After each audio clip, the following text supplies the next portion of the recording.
ইমাম আবু হানিফা রাহিমাহুল্লাহকে কেন আবু হানিফা বলা হয়? অনেকেই ধারণা করে থাকেন যে হানিফা নামে একজন তার মেয়ে ছিল, সেই হিসাবে আবু হানিফা মানে হানিফার বাবা, সেই হিসাবে ইমাম আবু হানিফাকে আবু হানিফা বলা হয়। এটা অনেকে ধারণা করে থাকেন। এই ধারণাটা সম্পূর্ণই ভুল। সঠিক হলো উম আ ইমাম আবু হানিফা রহমাতুল্লাহি আলাইহি তার কিন্তু কোনো কন্যা সন্তান ছিল না। আ তার তার নাম তার নাম ছিল নোমান। ইমাম আবু হানিফা রহমাতুল্লাহি আলাইহি তার নাম ছিল নোমান। আর তার বাবার নাম ছিল সাবিত। সেই হিসাবে নোমান বিন সাবিত তার নাম ছিল। আর তার উপনাম ছিল এটা আবু হানিফা। আবু হানিফা সেটা তার উপনাম ছিল। আর তার আ উপাধি ছিল আ ইমামে আজম। ইমাম আজম ছিল তার উপাধি। আচ্ছা, এবার আসি যে তাকে কেন আবু হানিফা বলা হতো? আবুন শব্দের অর্থ পিতা। উম আর আবুল শব্দের অর্থ পিতা, ঠিক আছে, কিন্তু আবুল শব্দটা কিন্তু অন্য অর্থেও ব্যবহার হয়। হ্যাঁ, ওয়ালা হিসাবেও ব্যবহার হয়। উম্মুন শব্দের অর্থ মা। এই উম্মুন শব্দটা কিন্তু কোরআনে অনেক জায়গায় ব্যবহার হয়েছে, কিন্তু সব জায়গায় কিন্তু মা হিসাবে ব্যবহার হয়নি। যেমন উম্মুন শব্দটা সূরা মাইদার 75 নম্বর আয়াতে ব্যবহার হয়েছে। সেখানে ঈসা আলাইহিস সালামের মাকে উদ্দেশ্য করে বলা হয়েছে ওয়া উম্মুহু সিদ্দিকা, মানে তার মা সত্যবাদী ছিলেন। এই মারিয়াম আলাইহিস সালামকে উদ্দেশ্য করে বলা হয়েছে। তাহলে এখানে উম্মুন শব্দের অর্থ মা ব্যবহার হয়েছে। উম্মুন শব্দের অর্থটা মা হিসাবে ব্যবহার হয়েছে। আবার সূরা আলে ইমরানের ৭ নম্বর আয়াতে কিন্তু উম্মুন শব্দটা ব্যবহার হয়েছে, কিন্তু সেখানে মা না।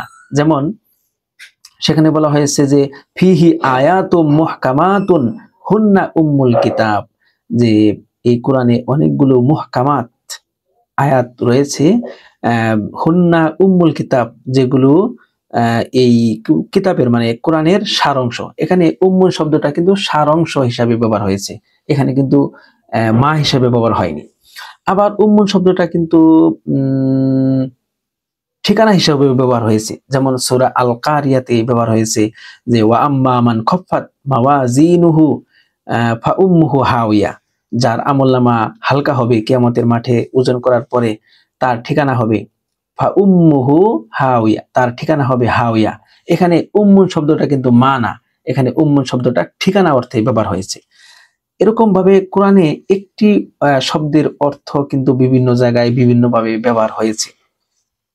ঠিক তদ্রূপ আবুন শব্দটা কিন্তু অর্থ পিতা, ঠিক আছে, আবার কিন্তু ওয়ালা হিসাবেও ব্যবহার হয়েছে। যেমন একটি হাদিসে পাওয়া যায় যে আলী রাদিয়াল্লাহু তাআলা আনহু একবার মসজিদে নববীতে মাটিতে শোয়া ছিলেন। তো রাসূল মসজিদে এসে তাকে দেখলেন যে তার গায়ে অনেক ধুলাবালি লেগে আছে মসজিদে শোয়া।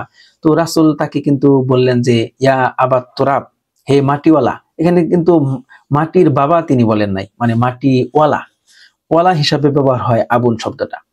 আবার আরেকটি ঘটনা, আবু হুরাইরা নাম আপনারা শুনেছেন যে এই আবু হুরাইরা রাদিয়াল্লাহু তাআলা আনহু, তার নাম কিন্তু ছিল আব্দুর রহমান। তার নাম ছিল আব্দুর রহমান, কিন্তু পরবর্তীতে তার নামটি আবু হুরাইরা হিসাবে হয়ে গেছে, প্রসিদ্ধ হয়ে গেছে। এটার পিছনেও একটা ঘটনা আছে। একবার আবু হুরাইরা রাদিয়াল্লাহু তাআলা আনহু তিনি একটি ছোট একটা বিড়াল, হুরাইরা শব্দের অর্থ হলো ছোট বিড়াল, আর হিররাতুন শব্দের অর্থ হলো বিড়াল, আর হুরাইরাতুন মানে হুরাইরাতুন এটা এই শব্দের অর্থ হলো ছোট বিড়াল। তো আবু হুরাইরা রাদিয়াল্লাহু তাআলা আনহু তিনি একবার রাসূলের দরবারে গেলেন চাদর গায়ে দিয়ে। তো ওই চাদরের ভিতরে তিনি একটি ছোট বিড়াল নিয়ে গেছিলেন, মানে ছোট বিড়াল, মানে বিড়াল তিনি খুব পছন্দ করতেন, মানে ভালোবাসতেন, আদর করতেন। তো রাসূলের সাথে কথা বলতে বলতে এক পর্যায়ে চাদরের ভিতর থেকে বিড়াল বের হয়ে গেল। তো তখন রাসূল তাকে উদ্দেশ্য করে বললেন ইয়া আবা হুরাইরা, মানে তাকে মজা করে তাকে এটা বললেন আর কি। তো সেখান থেকেই এই আবু হুরাইরা মানে আব্দুর রহমান ছিল তার নাম, সেখান থেকে তার এই উপনাম হয়ে যায় যে আবু হুরাইরা, মানে বিড়াল ওয়ালা। এখানে বিড়ালের বাবা না, বিড়াল ওয়ালা।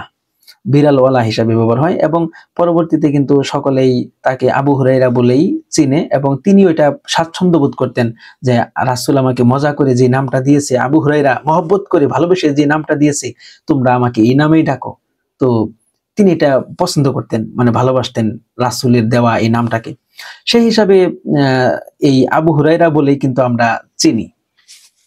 তো যাই হোক, যেটা বলতেছিলাম যে হানিফা, আবু হানিফা, হানিফা শব্দের অর্থ হলো নির্ভেজাল, মানে খাঁটি, খাঁটি।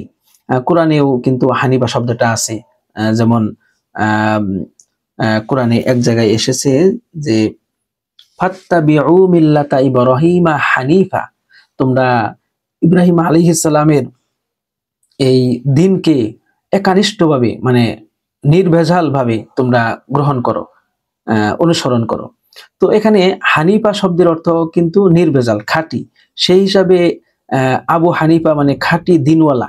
ইমাম আবু হানিফা রহমাতুল্লাহি আলাইহি, তার উপনাম ছিল যে আবু হানিফা মানে খাঁটি দিনওয়ালা। এটা বলেই সকলেই তাকে ডাকতো।